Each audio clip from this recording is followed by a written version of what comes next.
আমি অসমৰ মন্ত্ৰী অশোক সিংগাল তেখেতৰ বিৰুদ্ধে ব্ৰিজ অফ প্ৰিভিলেজ আনিছিলোঁ, কিন্তু স্পীকাৰ মহোদয়ে এলাউ নকৰিলে। আপোনালোকে জানে তেখেতে আজিৰ পৰা কেইদিনমান আগত তেখেতৰ সমষ্টিত ৰাজহুৱাভাৱে ঢেকীয়াজুলিত তেখেতে ৰাজহুৱাভাৱে কিছু জনগণৰ সন্মুখত তেখেতে কৈ আছিল যে মিয়া জনগোষ্ঠীৰ লগত মই 100% নাই, তোমালোকেও সেইসকলৰ লগত উঠা বহা কৰিলে তোমালোকৰ লগতো মই নাই, তেনেকৈ তেখেতে প্ৰভোগ কৰি আছিল বাকী আমাৰ জনগণৰ প্ৰতি। আৰু তেখেতে এই কথাত সমৰ্থনো দিয়া নাছিল, এইসকলে হাত চাপৰি দিয়া নাছিল। তেখেতে পিছত কৈ আছিল যে তোমালোকে হাত চাপৰি নিদিলা যে বেয়া পাইছা নেকি, তোমালোকে জবৰদস্তি হাত চাপৰি ল'ব লগা হৈছে। আমাৰ সাতাম পুৰুষে অসমত ঐক্য সংহতি আছে, অসমত বসবাস কৰা অসমীয়া বিভিন্ন জাতি জনগোষ্ঠী আপোনালোকে জানে, মিচিং, মৰাণ, মটক, ৰাভা, গাৰো, বড়ো, মিয়া, বঙালী, অসমীয়া এই সব মিলি বৃহত্তৰ অসমীয়া জাতি। গতিকে অসমীয়া জাতিৰ বিভিন্ন জাতি জনগোষ্ঠীৰ মাজত আমাৰ ঐক্য সংহতি আছে, ভাতৃত্ববোধ আছে।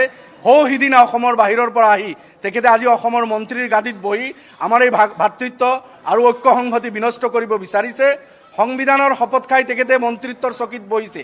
তেখেতে ঈশ্বৰৰ নামত শপত খাই কৈছিল যে মই বিদ্বেষমূলক কোনো কথা নকওঁ, মই প্ৰৰোচনামূলক কোনো কথা নকওঁ, পক্ষপাতিত্বমূলক কোনো আচৰণ নকৰোঁ। কিন্তু তেখেতে ঈশ্বৰৰ নামত যি শপত লৈছিল তেখেতে নিজৰ শপত ভংগ কৰিছে। মন্ত্ৰিত্বৰ চকীত থকাৰ যোগ্যতা তেখেতে হেৰাইছে।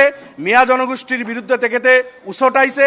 মিয়া 1 কোটিৰো অধিক জনসংখ্যা থকা এটা জনগোষ্ঠী, সকল মিয়া যিসকলক অসমীয়া তেখেতসকলে মিয়া বুলিও কয়, সেইসকলৰ বিৰুদ্ধে তেখেতে ষ্টেণ্ড লৈছে। গতিকে তেখেতে মন্ত্ৰিত্বৰ এই গাদীত থাকিলে এই জনগোষ্ঠীটোক ডিপ্ৰাইভ কৰিব, বিদ্বেষ এই জনগোষ্ঠীৰ বিৰুদ্ধে নফৰত তেখেতে বিক্ৰী কৰিব। তাৰ কাৰণে আমি ব্ৰিজ অফ প্ৰিভিলেজ আনিছিলোঁ আৰু তেওঁৰ পদত্যাগ দাবী কৰিছিলোঁ, কিন্তু দুৰ্ভাগ্যবশতঃ আমাৰ এইটো এলাউ কৰা নহ'ল। হয়, সদন এডজাৰ্ণ হৈছে। অকল যে এই জনগোষ্ঠীৰ বিৰুদ্ধে নহয়, আজি কেইদিনমান আগত কেইজন অসমীয়া যুৱকে তেখেতে ভাওনাৰ এটা প্ৰগ্ৰামৰ কাৰণে ইনভাইট কৰিব গৈছিল। তাতে তেখেতে কৈছিলে এই ভাওনা চাওনা এইবিলাক কি, এনেকুৱা ধৰণৰ তুচ্ছ তাচ্ছিল্য কৰিছে। আমি আমাৰ গুৰুজনা শংকৰদেৱ তেখেতৰ লগত সম্পৰ্ক থকা এই ভাওনা অসমীয়া জাতীয় জীৱনত সংস্কৃতিৰ এটা অংশ, এই ভাওনাকো তেখেতে তুচ্ছ তাচ্ছিল্য কৰিছে। গতিকে অসমীয়া কলা কৃষ্টি সংস্কৃতি নজনা এইজন মানুহ সিদিনা হাৰিয়ানাৰ পৰা আহি অসমৰ মন্ত্ৰিত্বৰ গাদীত বহি অসমীয়াক অপমান কৰিব, এইটো সহ্য কৰা নহয়। আৰু বিজেপিৰ যিটো শ্লোগান আছিল সবকা সাথ সবকা বিকাশ, এই শ্লোগানৰ বিৰুদ্ধে গৈ তেখেতে অসমৰ 1/3 পপুলেশ্যন থকা এটা জনগোষ্ঠীৰ বিৰুদ্ধে তেখেতে মাত মাতিছে। সেই জনগোষ্ঠীৰ বিৰুদ্ধে তেখেতে থিয় হৈছে। গতিকে তেখেতে ওথ ভংগ কৰাৰ কাৰণে তেখেতে স্বেচ্ছাই ৰিজাইন কৰিব লাগে। ন্যূনতম লাজ থাকিলেও তেখেতে ৰিজাইন কৰিলেহেঁতেন আজি আমাৰ এই ব্ৰিজ অফ প্ৰিভিলেজ অনাৰ পিছত। আমি অপেক্ষা কৰিম। মাননীয় মুখ্যমন্ত্ৰীকো আপোনালোকৰ যোগেদি আমি জনাইছোঁ যে মোদী ডাঙৰীয়াৰ যিটো শ্লোগান সবকা সাথ সবকা বিকাশ, এই শ্লোগানৰ বিৰুদ্ধে গৈ তেখেতে নিজৰ শপত ভংগ কৰি অসমৰ এটা বৃহৎ জনগোষ্ঠীৰ বিৰুদ্ধে গৈ ভাওনাৰ বিৰুদ্ধে, মিয়া জনগোষ্ঠীৰ বিৰুদ্ধে তেখেতৰ যিটো আচাৰ আচৰণ কথা বাৰ্তা, ইয়াৰ বিৰুদ্ধে মুখ্যমন্ত্ৰী ডাঙৰীয়া তেখেতৰ কেবিনেটত বিস্তাৰিত আলোচনা কৰি বিহিত ব্যৱস্থা লওক।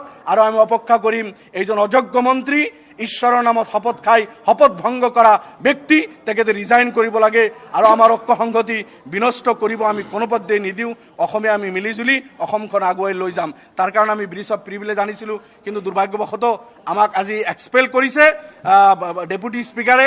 আৰু আমি আপোনালোকৰ যোগেদি এই প্ৰতিবাদ জনাইছোঁ। ব্ৰিজ অফ প্ৰিভিলেজ আমি যোৱাকালি ছাবমিট কৰিছোঁ। ৰুল মানে যি ৰুলৰ আণ্ডাৰত আনিব লাগে আমি আনিছোঁ। মই মুভ কৰাৰ কাৰণে অনুমতি বিচাৰিছোঁ। স্পীকাৰে আগত কৈছিল যে নাই, পিছত তেখেতে একচেপ্ট কৰিছে হয় আপোনালোকৰ ব্ৰিজ অফ প্ৰিভিলেজ আছে। তাৰপিছত মই কথাখিনি চামহাও স্পীকাৰে মোক ক'বলৈ দিছিল, কিন্তু আমাৰ ব্ৰিজ অফ প্ৰিভিলেজটো তেখেতসকলে একচেপ্ট নকৰিলে। তাৰ কাৰণে আমি প্ৰতিবাদ কৰিছোঁ।